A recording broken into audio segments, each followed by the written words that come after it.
Hello, we are in Global Spine Congress, and I'm very keen to have an interview to Professor Max Aebi. Max has been the founder and past editor-in-chief of the European Spine Journal, and nowadays he is in charge of the OOT video series.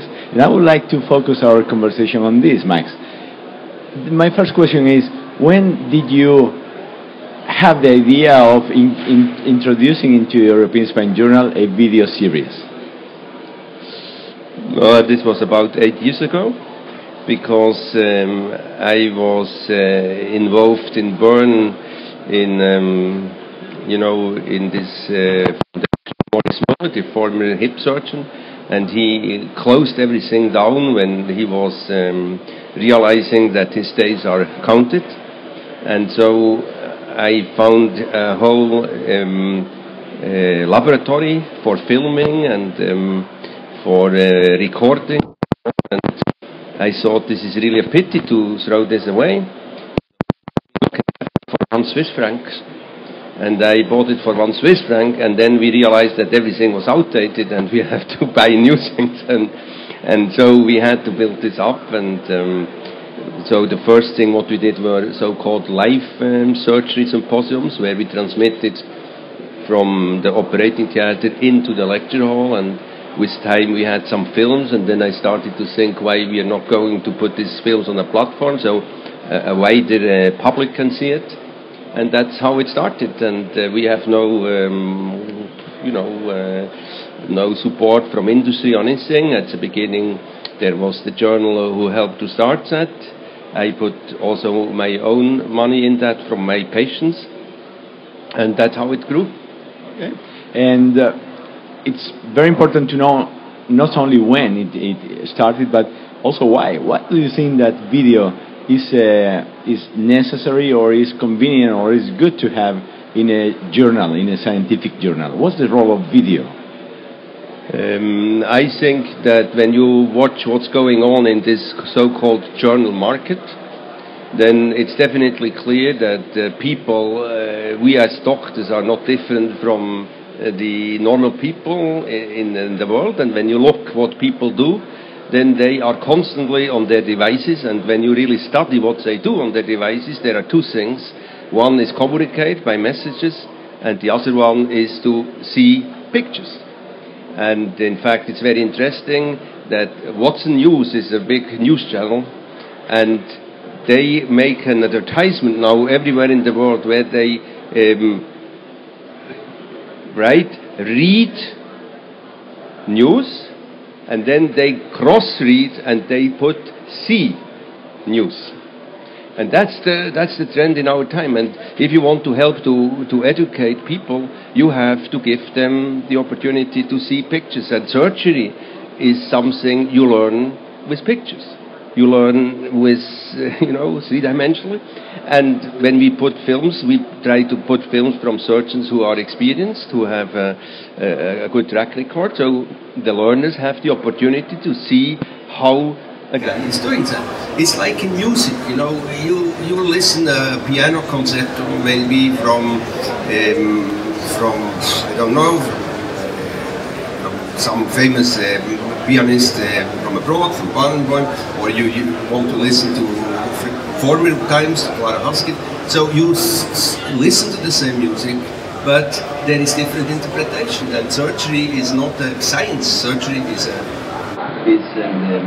narrative art, and you can only show that in pictures. And it's very interesting. We started in a time when almost no journal happened.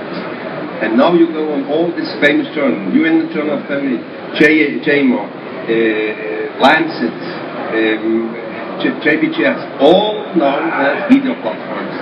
And it's becoming more and more important, because people have no time to read, they want to see. So we are in a video culture, so video science makes sense. And another important thing, in all these 8 years, how many videos have you been collected about surgeries? How many of them do you have now in the collection? We have around 200, which are basically you can view, but we have in our archives even others. older ones we may probably never be able to show because we don't have the money to restore all the things. What makes the difference between a general journal and a scientific journal is method and is structure.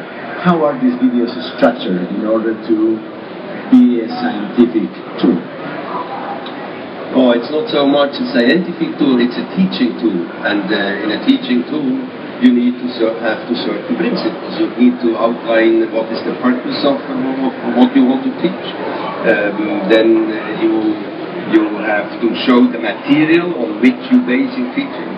And what you learn from what you see, for instance, that means you need to summarize, you need to see the options, how you can do that. So it's more for teaching. It's not really a scientific issue, but the fact is that people more and more, they don't read the so-called scientific articles. We know that about 6% of the so-called scientific work may read an original paper, but probably look a film is much higher percentage. And so I cannot imagine that a journal in the long term can exist without offering images, pictures to their audience or to their listeners. You mentioned before that we are in an image culture, but we are also in an internet culture, and in internet everything can be measured. How are the metrics of OOT videos? How many users you have, how many accesses you have, how many videos have become viral or very popular?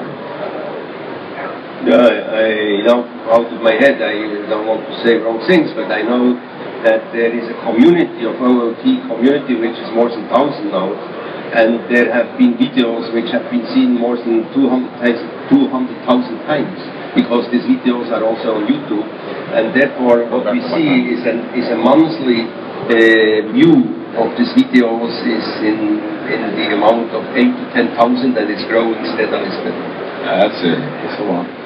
Do you think that the way that the videos have been produced, that means having a professional team visiting the hospital, spending one day, doing professional filming, then professional production, which is expensive, is the only way to do that? Or there are also alternatives that can coexist and that can replace this model of production of videos?